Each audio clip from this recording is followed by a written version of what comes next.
उत्तिष्ठोत्तिष्ठ गोविन्द उत्तिष्ठ गरुडध्वज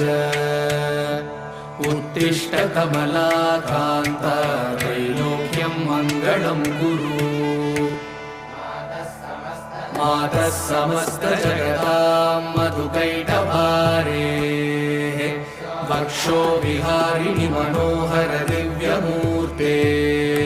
श्रीस्वामि निःश्रित जनप्रिय दानशीले श्रीवेङ्कटेश दयिते तव सुप्रभातम्